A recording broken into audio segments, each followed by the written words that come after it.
Hello student, आज की हम क्लास स्टार्ट करते हैं मोनोपोली, एकाधिकार।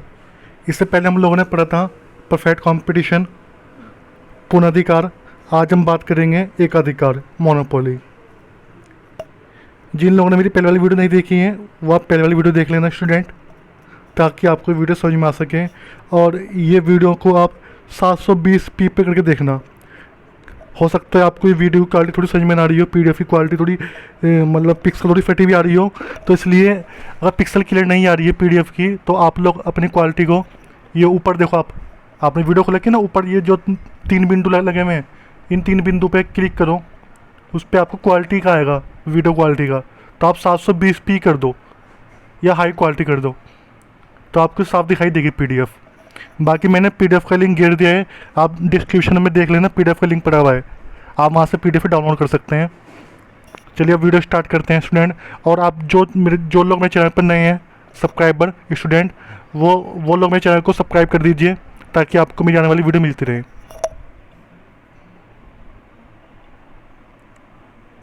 Meaning of monopoly. मोनोपोली क्या होता है इसके बारे में समझेंगे। मोनोपोली कंपटीशन, जैसे परफेक्ट कंपटीशन था, ऐसे ही मोनोपोली कंपटीशन है।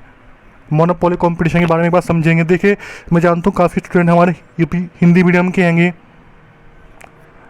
इसलिए मैं हिंदी में बोल रहा हूँ। आप उसके लिए हमें कंसेप्ट क्लियर करने हैं। पीडीएफ तो मेरी इंग्लिश में ही है, ठीक है, हमें कंसेप्ट क्लियर करने हैं, इसलिए आप लोग अपनी बुक से पढ़ लेना। हिंदी वाले बच्चों, मैं आपको समझा दूंगा कंसेप्ट क्या है, आप लोग समझ लेना कंसेप्ट, फिर आपको दिक्कत नहीं आएगी बुक से पढ़ने में। चलिए अब बात करते हैं मोनोपोली कंपटीशन की। अंदर monopoly market in which only one seller of a product and many buyer.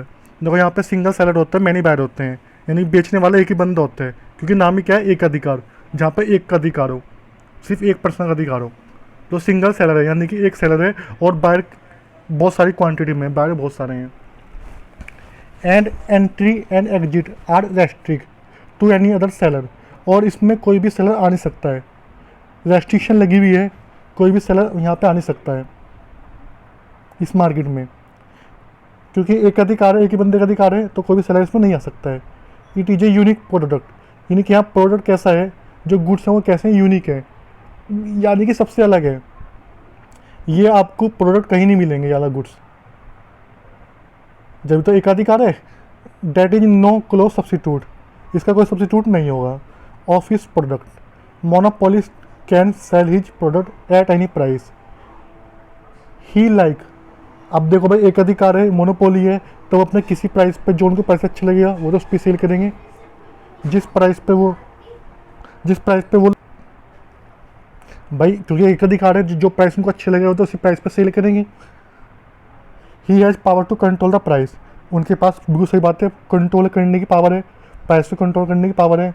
Monopolist are both price maker and price taker, ठीक है। मोनोपोलिस्ट क्या है, ये दोनों हैं, प्राइस मेकर भी और प्राइस टेकर भी। प्राइस को बनाने वाली भी यही है, और प्राइस को जो प्राइस मतलब फॉलो करने वाली भी यही है। जैसे परफेक्ट कंपटीशन में था, परफेक्ट कंपटीशन में मार्केट तो क्या थी, प्राइस मेकर, और ये जो ये फर्में थी परफेक्ट कंपटीशन वाली, ये क्या थी, प्राइस टेकर, ये फॉलो करती थी। प्राइस मेकर माने जो प्राइस को बनाता है, जो प्राइस फिक्स करता है, और टेकर माने जो प्राइस को फॉलो करता है। तो ये भाई, ये तो एक अधिकार है, तो ये प्राइस खुद ही बनाएंगे और खुद इसको फॉलो करेंगे। In monopoly they can decide the price and price discrimination. Monopoly में प्राइस को डिसाइड करते हैं और डिस्क्रिमिनेशन के अकॉर्डिंग, यानी कि उसमें प्राइस में भेदभाव कर सकते हैं। जैसे आपने देखा, जैसे रेलवे होती है, देखो ट्रेन क्या है, ट्रेन एक मोनोपोली है, ट्रेन क्या एक मोनोपोली है हमारा जो इंडियन रेलवे है, क्योंकि वो सिर्फ गवर्नमेंट के हाथों में है। अभी प्राइवेट ट्रेन नहीं चली है, सुनने में आ रहा है कि सरकार कुछ हिस्सा, कुछ शेयर प्राइवेट के हाथों में देगी, अभी तक नहीं दिया है, तो अभी तक तो ये मोनोपोली है। गवर्नमेंट चाहे तो उसका कुछ ही प्राइस रख सकती है जो उसकी इच्छा होगी। अब देखोगा आपने, गवर्नमेंट ने क्या कर रखा है रेलवे में, एज के अकॉर्डिंग प्राइस रख रखे हैं। जो सीनियर सिटीजन है, जो 60 साल से ऊपर के हैं, उनके लिए टिकट का रेट हाफ है, या कुछ डिस्काउंट है, 25%, 30%, जो भी है मतलब। और जो यंग एज के हैं उनके लिए फुल रेट के अमाउंट है। छोटे बच्चे, 10 साल से कम के बच्चे हैं, उनके लिए भी हाफ टिकट है। तो इस तरीके से रेट हैं, समझ गए आप बात। तो प्राइस डिस्क्रिमिनेशन, तो यानी कि एकाधिकार वाले अपने अकॉर्डिंग प्राइस का डिस्क्रिमिनेशन कर सकते हैं, यानी प्राइस में भेदभाव कर सकते हैं। Hence monopoly in which word mono means single and polo means seller, यानी कि सिंगल सेलर। मोनो माने सिंगल यानी कि एक, और पोलो माने seller, that is single seller many buyer. अब आगे बात करते हैं फीचर की, feature of monopoly. There are many feature of monopoly market. पहला फीचर क्या है? Single seller. देखो वही सही बात है, हमने पढ़ा है, एक ही सेलर होता है। सेकंड फीचर है हमारा एंट्री एग्जिट इज ब्लॉक। जो एंट्री है इसकी वो ब्लॉक है, यानी इसमें कोई और नहीं आ सकता। अब अगर इंडियन रेलवे किसी और को नहीं, अब कोई प्राइवेट फर्म नहीं आ सकती इसमें, जब तक इंडियन रेलवे नहीं चाहती। अब फिलहाल जो चल रहा है, अब देखो खाली इंडियन रेलवे की ट्रेन चलती है। आपने कोई प्राइवेट ट्रेन देखी है कि कुछ चल रही है? प्राइवेट ट्रेन नहीं चल रही है ना। एमकॉम वाले बच्चों, मैं आपसे फिर एक बार कहूँगा, ठीक है, जो ये चारों कंपटीशन है इनमें से एक या दो कंपटीशन आपके एग्जाम में आएंगे, तो उससे तैयारी अच्छे से कर लेना आप लोग। कंपटीशन कंसेप्ट समझ लो। मेरे पास ही इतना PDF हैगा, इसमें आपके 5-6 पेज बढ़ जाएंगे आराम से। ऑन लॉन्ग क्वेश्चन में आपके लिए 4-5 पेज बहुत है लिखने के लिए। बाकी तो मैंने आपको बता ही रखा है कि क्लास में कैसे कैसे लिखना है, आपको कितने पेज का क्वेश्चन लिखना है। बस आप तैयारी करते रहिए अपनी, एग्ज़ाम आपके कभी भी हो सकते हैं। जैसे आपका लास्ट ईयर होता है एग्जाम, एकदम सुनने में आया था कि आपके एग्जाम होंगे इतने दिन बाद, ऐसा कभी भी एग्जाम हो सकते हैं, इसलिए आप लोग तैयारी करते रहें। थर्ड पॉइंट की बात करते हैं, product is unique.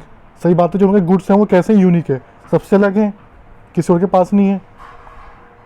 Price discrimination, price में वही भेदभाव कर सकते हैं। प्राइस डिस्क्रिमिनेशन यानी कि जैसे रेलवे है, रेलवे में वही एज के अकॉर्डिंग कर सकते हैं। ओल्ड मैन के लिए थोड़ा कम है, यंग के लिए ज़्यादा है। On the basis of time, time के अकॉर्डिंग कैसे? देखो पहले है ना, जो हमारे फ़ोन चलते थे, पहले हमारा BSNL चलता था। अगर मैं आपसे 15 साल पहले की बात करूं, BSNL फ़ोन चलता था मोस्टली, मतलब वैसे और भी तो नेटवर्क। तो उसमें क्या होता था लैंडलाइन फ़ोन में, कि अगर आप रात को बात करोगे तो आपकी कॉल रेट थोड़ी सस्ती होती थी, दिन में थोड़ी महंगी होती थी। तो टाइम के अकॉर्डिंग हो गया ना, कि अगर आप रात को बात करोगे, रात को भी ख्याल से 10 बजे से 6 बजे तक था सुबह के, रात को 10 से सुबह 6 बजे तक। अगर आप इस टाइम बात करोगे तो कॉल रेट थोड़ी सस्ती लगेंगी, और अगर आप सुबह के टाइम बात करोगे, मतलब आप दिन में बात करोगे तो महंगी लगेंगी। तो टाइम के अकॉर्डिंग हो गया। वही मतलब प्राइस में भेदभाव हो सकता है, डिस्क्रिमिनेशन माने भेदभाव। थोड़ा आता है on the basis of distance, distance के अकॉर्डिंग, यानी कि आप देखो कई बार कि आप यहाँ से कहीं भी जा रहे हो, वहाँ की डिस्टेंस कम है, वहाँ जब भी किराया इतना है। दूर की डिस्टेंस आप किसी और जगह जा रहे हो, वहाँ भी इतना है। तो ये मतलब डिस्टेंस के अकॉर्डिंग किराया जो मतलब रेंट लगता है वो भी सेम हो सकता है। On the basis of elasticity, on the basis of elasticity यानी कि इलास्टिसिटी, आप ध्यान है आपके, हमने फर्स्ट चैप्टर में किया ना, डिमांड वाले चैप्टर में। जिन लोगों ने डिमांड की वीडियो नहीं देखी है तो मेरी प्लेलिस्ट में आप जाइए, इकोनॉमिक्स में जाइए, प्लेलिस्ट में सबसे स्टार्टिंग में डिमांड की वीडियो है, वो आप लोग देख लेना। उसे मैंने सब समझा रखा है इलास्टिसिटी होती क्या है। फिर मैं एक बार आपके सामने एक बार बता देता हूँ, आपको शॉर्टली आपको बता देता हूँ। देखो इलास्टिसिटी का मतलब होता है, अगर मोड इलास्टिक है यानी कि प्राइस में चेंज आया, प्राइस में चेंज आने की वजह से क्वांटिटी की डिमांड में कितना चेंज आया। अगर क्वांटिटी की डिमांड में चेंज ज़्यादा है कंपेयर टू प्राइस, तो मोड इलास्टिक है। अगर प्राइस में चेंज ज़्यादा है, क्वांटिटी में चेंज कम आया, क्वांटिटी डिमांड में चेंज कम है, प्राइस में चेंज ज़्यादा है, तो वो क्या है आपका? वो आपका लेस इलास्टिक है। मोड इलास्टिक का मतलब क्या होगा? जब क्वांटिटी में चेंज ज़्यादा है प्राइस के कंपेयर में, प्राइस में चेंज कम आया और क्वांटिटी में चेंज ज़्यादा आया, तो वो कैसा है? मोड इलास्टिक है, यानी कि इलास्टिक है। और जब प्राइस में चेंज ज़्यादा आ रहा है लेकिन क्वांटिटी में चेंज कम आ रहा है कंपेयर टू प्राइस, क्वांटिटी में चेंज कम आ रहा है, तो वो क्या है? वो लेस इलास्टिक है या इन इलास्टिक है। ठीक है, जैसे अब तक ग्राफ से समझते हैं। ये देखो ग्राफ कैसे बनेगा मोनोपोली में, एक्स और वाई एक्सिस बना लिया आपने, फिर आपकी ये प्राइस की लाइन बन जाएगी। ठीक है, उसके बाद ये आपका बनेगा MR और ये बनेगा AR, ये ऐसे बनना है सेम। अब देखो बात समझना, ये आपकी प्राइस की लाइन है। अब देखो यहाँ पे प्राइस है, प्राइस में चेंज आया, प्राइस एकदम से बहुत कम हो गया, देखो प्राइस कितना गिर गया। क्वांटिटी, ये आपका इक्विलिब्रियम पॉइंट है, ये आपका इक्विलिब्रियम पॉइंट है, समझ रहे हो? जो डेड बनने वाली लाइन है इक्विलिब्रियम पॉइंट है। अब देखो इन दोनों के बीच डिफरेंस कितना है, MR और इस लाइन के बीच में, जो हमारी ये Q है, इक्विलिब्रियम पॉइंट है, Q वाली लाइन है, दोनों में डिफरेंस कितना है? बहुत माइनस सा डिफरेंस है ना। यानी क्वांटिटी में चेंज कितना आया, बस इतना माइनस सा चेंज आया, और प्राइस कितना कम हो गया, प्राइस बहुत ज़्यादा कम हो गया। ये क्वांटिटी की कंपेयर टू प्राइस, क्वांटिटी में चेंज कम आया है ना पहले वाले केस में, पहले वाले ग्राफ में, यानी कि ए ग्राफ में, ए ग्राफ की हम बात कर रहे हैं, इसमें क्वांटिटी में चेंज कम आया है, प्राइस में चेंज ज़्यादा है। देखो प्राइस कितना हो गया, फिर समझो, देखो प्राइस में चेंज कितना आ गया। प्राइस अगर मान लें यहाँ पे कुछ भी प्राइस होगा तो घटते घटते कितना कम हो गया, इतना कम हो गया ना, और क्वांटिटी में चेंज कितना आया, कुल इतना सा चेंज आया। तो यानी कि क्वांटिटी में चेंज कम है कंपेयर टू प्राइस, तो ये क्या होगा, ये इनइलास्टिक होगा। अब बात करते हैं बी पॉइंट की, जो हमारा बी ग्राफ है। बी ग्राफ में देखो आप, ये जो ग्राफ बना हुआ है, ये इसमें देखो आप एम आर और ए आर है जो ये, अब देखो एम आर में चेंज कितना आया, देखो इसमें एम आर में क्वांटिटी में बहुत ज़्यादा चेंज आ रहा है, देख लोगे आप, बहुत ज़्यादा चेंज आ रहा है ना, और प्राइस में चेंज कम आ रहा है। एम आर में देखो क्वांटिटी में चेंज बहुत ज़्यादा आ रहा है, ठीक है, और देखो प्राइस में चेंज कम आ रहा है कंपेयर टू प्राइस, क्वांटिटी में ज़्यादा चेंज आ रहा है। तो एम आर और क्वांटिटी बीच में देखो चेंज कितना सारा है, तो इसका मतलब क्या हुआ, इसका मतलब यह है, ये इलास्टिक है, क्योंकि कंपेयर टू प्राइस क्वांटिटी में ज़्यादा चेंज है, क्वांटिटी डिमांड में ज़्यादा चेंज है, और प्राइस में चेंज कम है कंपेयर टू प्राइस, क्वांटिटी में चेंज ज़्यादा है, तो ये क्या होगा, आपका इलास्टिक होगा। बाकी और अच्छा समझने के लिए आप डिमांड वाले चैप्टर देख लेना, उसमें इलास्टिसिटी का मैंने पूरा बता रखा है, 5 तरीके की हमारी इलास्टिसिटी होती हैं। Perfect elastic, more than one elastic, और जी लेस इलास्टिक, और जी यूनिट इलास्टिक, यानी कि जब वो 1 के इक्वल होती है, और in elastic, perfect in elastic, ये 5 डिग्री होती हैं, आप उसमें देख सकते हो डिमांड वाले चैप्टर में। और मैं फिर कहता हूँ, जो लोग मेरे चैनल पर नहीं हैं, चैनल को सब्सक्राइब कर देना, ताकि मेरी आने वाली वीडियो नोटिफिकेशन आपको मिल जाए। अब देखो उसमें लिखा हुआ है, graph A is inelastic, it is M R and A R, curve is flat. देखो बिल्कुल फ्लैट, दोनों का फ्लैट का कर्व है। And B is elastic and M R is A R is less flat. देखो ये बिल्कुल flat है, बिल्कुल सीधा आ रहा है फ्लैट, और ये लेस फ्लैट है। फ्लैट माने बिल्कुल सीधा आना। ए आर कैसे निकलता है आप जानते हो, ए आर कैसे निकलता है, टी आर अपॉन क्यू, या टी आर कैसे निकलता है, P into Q upon Q. तो यानी कि ए आर किसके इक्वल हो गया, पी के इक्वल हो गया, ये आप यहाँ से देख सकते हो। ए आर कैसे निकलते हैं, ए आर यानी कि एवरेज रिवेन्यू, यानी कि total revenue upon quantity. Total revenue कैसे निकलता है, प्राइस इंटू क्वांटिटी। तो क्यू से क्यू कैंसिल हो गया, पी बच गया, तो A R equal to P आ गया है। अब देखो, अब मेन बात करते हैं हम प्राइस आउटपुट डिटर्मिनेशन यानी शॉर्ट रन लॉन्ग रन। जैसे हमने वहाँ देखा था, ग्राफ देखे थे परफेक्ट कॉम्पिटिशन में, इससे पहले वाली वीडियो में, ऐसे हम यहाँ पे समझेंगे। यहाँ भी शॉर्ट रन लॉन्ग रन में हम ग्राफ समझेंगे। शॉर्ट रन में वही 3 केस बनते हैं, A C more than A R, A C equal to A R, A C less than A R. यानी कि जब कॉस्ट आपकी रिवेन्यू से ज़्यादा होगी, पहला केस तो ये आगे जब कॉस्ट ज़्यादा है रिवेन्यू से। देखो भैया आपने वाई और एक्स एक्सिस बना लिया, और ये देखो आप, अब जब यही आपका एम आर और ए आर बन गया, या बना ही लोगे, अब ये एम सी को कट करता जाएगा। तो ग्राफ समझ लो, ग्राफ कैसे बनाना है, एम सी कट करता जाएगा, जहाँ पे एम सी और एम आर, जहाँ पे एम सी और एम आर कट करते हैं दूसरे को, हमारे इक्विलिब्रियम पॉइंट कहलाता है। ये हमने परफेक्ट कॉम्पिटिशन में भी पढ़ा था, जहाँ पे एम सी कट करता है एम आर को, वो हमारा पॉइंट कहलाता है इक्विलिब्रियम पॉइंट। ये हमारा इक्विलिब्रियम पॉइंट आ गया है, इसको लाइन को मैं आगे ले जाऊँगा। ये ए सी, क्योंकि हमें कॉस्ट ज़्यादा दिखानी है ना, यानी कॉस्ट ज़्यादा है और रिवेन्यू कम है, तो हम इसको ए आर से ऊपर लेंगे। देखो ए सी ए आर से ऊपर है, बीच का गैप, ये बीच का गैप लॉस कहलाएगा। ए सी को मैंने ऊपर बना दिया थोड़ा सा ए आर से, तो ये गैप ही लॉस कहलाएगा, ये एरिया। मैंने इसको नाम दे दिया ई सी, या आप नाम दे सकते हो। फिर समझ लो एक बार, फिर समझाता हूँ मैं। ये वाई एक्सिस है, ये एक्स एक्सिस है। ये आपने कॉस्ट रिवेन्यू ले लिया है वाई एक्सिस पे, ये आपने क्वांटिटी ले ली क्यू एक्सिस पे, ठीक है। ये आपने एम आर और ए आर बना दिया, जहाँ पे एम सी, ये एम सी की आपने लाइन खींच दी है, एम सी का कर्व बन गया। जहाँ पे एम सी कट करेगा एम आर को, वो इक्विलिब्रियम पॉइंट कहलाएगा। इसको आपने यहाँ पे लाइन को खींच दिया है, इसको आप ऊपर तक ले जाओगे कॉस्ट तक, ये ए सी बन जाएगा। मैंने ए सी ये इससे ऊपर क्यों बनाया ए आर से, क्योंकि इस केस में मेरी कॉस्ट ज़्यादा है। Where A C greater than A R, जब ए सी ज़्यादा है, जब कॉस्ट ज़्यादा है ए आर से, तो लॉस होगा हमें, ठीक है। तो इसलिए मैंने इसको ऊपर बना दिया है। अब ये मैंने पॉइंट जब बनाए हैं, ये हमारा लॉस कहलाएगा। M C curve cut M R curve, zero of point means equilibrium point. Equilibrium quantity, अब देखो उसको हम सोल्व करते हैं जैसे हमने परफेक्ट कॉम्पिटिशन में सोल्व किया था।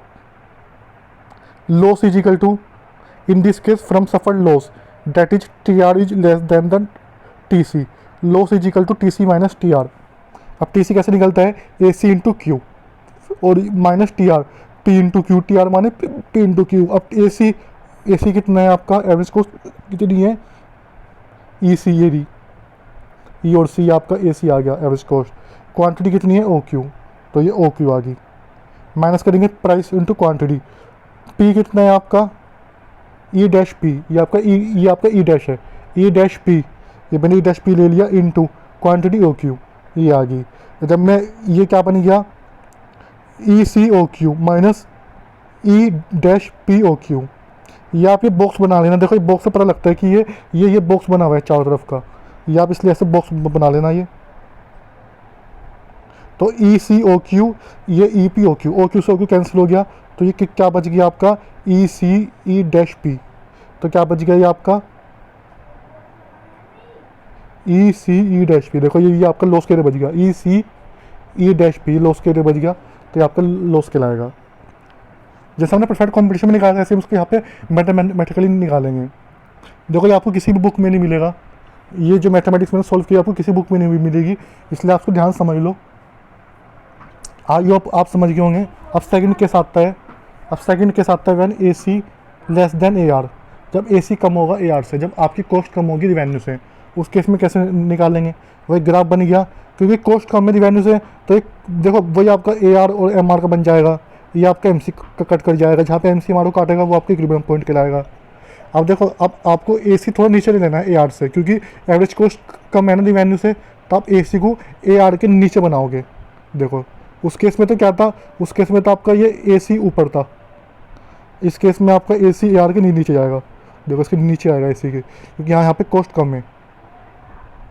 तो ये जो पॉइंट कट कर जाएगा, ये वाला सी वाला पॉइंट, सी से ई डैश वाला, ये हमारा कॉस्ट वाला पॉइंट कहलाएगा, और जो पी से ई वाला पॉइंट है ये हमारा रिवेन्यू वाला पॉइंट कहलाएगा।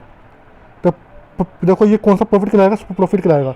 जब भी एवरेज कॉस्ट कम होगी ए आर से, तो हमारा कौन सा प्रॉफिट कहलाएगा, सुपर प्रॉफिट, या इसका दूसरा नाम होता है एब नॉर्मल प्रॉफिट। इसके दो नाम होते हैं, इसको आप कह सकते हो सुपर नॉर्मल प्रॉफिट, या इसको आप कह सकते हो एब नॉर्मल प्रॉफिट, दो नाम होते हैं। यहाँ मैंने लिखा भी है, A R curve is more than the M R curve, the firm earn abnormal or like super profit, profit is equal to T R minus T C, T R P into Q, T C A C into Q, तो कितना आ गया P O Q, यानी कितना आ गया ये ई dash C O Q, ये आपकी कॉस्ट आ गई ई डैश सी ओ क्यू, और आपकी रिवेन्यू कितना आ गया E P O Q, E P O Q revenue आ गया, ओ क्यू से ओ क्यू कैंसिल हो गया, तो कितना बच गया आपका ये ई पी सी ई, ये आपका प्रॉफिट बच गया E P E dash C, ये आपका प्रॉफिट का बच गया, ये मैंने यहाँ पे निकाल रखा है प्रॉफिट में। अब बात करते हैं जब ये इसके इक्वल होगा, जब ए सी इक्वल होगा ए आर के, तो उसके साथ वही ग्राफ बन जाएगा, वो एम आर ए आर बन जाएगा, वही एम सी का कट कर जाएगा, जहाँ पे एम सी एम आर को काटेगा वो आपका इक्विलिब्रियम पॉइंट कहलाएगा। अब देखो क्योंकि दोनों इक्वल हैं ए सी और ए आर, तो ये ए सी इसको टच करके जाएगा, ए सी को ए सी ए आर को टच करके जाएगा, क्योंकि इसमें नो प्रॉफिट नो लॉस है। ए सी किसको टच करेगा, ए आर को। देखो ना इससे ज़्यादा होगा, ना एवरेज कॉस्ट इसका इससे ऊपर होगा, और ना इसके नीचे होगा ए आर के, इसको टच करके जाएगा, और ये सीधी लाइन ले जाएंगे, ये हमारी कॉस्ट कहलाएगी, ये हमारा रिवेन्यू पॉइंट है, ये हमारा कॉस्ट कहलाएगा। ई पी ये हमारा कॉस्ट है, ये हमारी रिवेन्यू है। तो इस केस में फर्म क्या कमाएगी, firm earn only normal profit, firm earn only normal profit. No profit का मतलब क्या होता है, नो प्रॉफिट नो लॉस, यानी कि बस फर्म के पास इतना पैसा आ रहा है कि अपने खर्चे मीट आउट कर दिए, कुछ सेविंग नहीं कर पा रही है, तो इसमें हम क्या बोल देंगे, नॉर्मल प्रॉफिट। सुपर प्रॉफिट क्या होगा, जब आपका रिवेन्यू ज़्यादा होगा, ए आर ज़्यादा होगा, ए आर मोर देन ए सी से। और नॉर्मल प्रॉफिट क्या होगा, जब दोनों इक्वल होंगे, ध्यान रखना आप लोग, ये जब ए सी और ए आर इक्वल होंगे, तो यहाँ पे क्या आएगा, यहाँ पे टी पी और टी सी क्या है, एक दूसरे के इक्वल हैं। अब इन लॉन्ग रन बात करते हैं, लॉन्ग रन की। शॉर्ट रन में 3 केस होते हैं, A C less than A R, A C equal to A R, A C more than A R. अब लॉन्ग रन में एक ही केस होगा, जब परफेक्ट कॉम्पिटिशन होता था वहाँ भी ये 4 केस है, 3 केस शॉर्ट रन में, 1 केस लॉन्ग रन में, तो यहाँ भी लॉन्ग रन में खाली एक ही केस होगा। कौन सा केस होगा,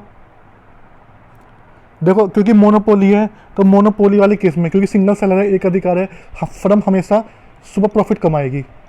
फर्म हमेशा सुपर प्रॉफिट, जैसे परफेक्ट कॉम्पिटिशन में फर्म कौन सा प्रॉफिट कमा रही थी, नॉर्मल प्रॉफिट, यानी कि नो प्रॉफिट नो लॉस वाला। लेकिन यहाँ पे एक अधिकार है, इसलिए फर्म कौन सा प्रॉफिट कमाएगी, सुपर नॉर्मल प्रॉफिट या एब नॉर्मल प्रॉफिट। तो ये आपका जो ग्राफ था ये सेकंड वाला, ये जो का तो बन जाएगा, जो सेकंड ग्राफ था शॉर्ट टर्म का, ये सेम टू सेम बन जाएगा। ये आप कंडीशन लिख देंगे सब कुछ मैथमेटिकली, तो ये आप ये खुद कर लेंगे, ये आप सेम वही बन जाएगा। ये इसके नीचे, ये यहाँ पे ये इसके नीचे से होके जाएगा। इसको हम बोलेंगे LMC, इसको हम बोलेंगे LAC, उसको हम बोलेंगे SAC, इसको हम SAC, इसमें आप आगे S लगा देना, SMC SAC। देखो L का मतलब होता है long run marginal cost curve, long run average cost curve. इसको हम बोलेंगे short run marginal cost curve, short run average cost curve. इन सब में आप शुरू में S लगा देना जितने भी आए, और इसमें आप L लगाओ क्योंकि लॉन्ग रन है। तो फर्म प्रॉफिट कमाएगी। अब मैंने यहाँ पे एक लाइन लिखी हुई है, देखो सबसे नीचे, has in long run monopoly firm always earn abnormal profit and supernormal profit. इस प्रकार लॉन्ग रन में क्या होगा, मोनोपोली फर्म हम हमेशा ऑलवेज अर्न करेगी एब नॉर्मल प्रॉफिट या सुपर नॉर्मल प्रॉफिट। वही सेम कंडीशन है, इसको आप सॉल्व कर लोगे।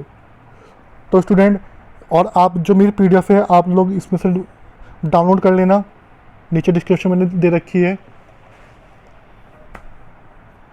ओके स्टूडेंट, आज की वीडियो को हम यहीं पे रखते हैं। आज का टॉपिक हमारा पूरा हो गया, मोनोपोली कंपटीशन।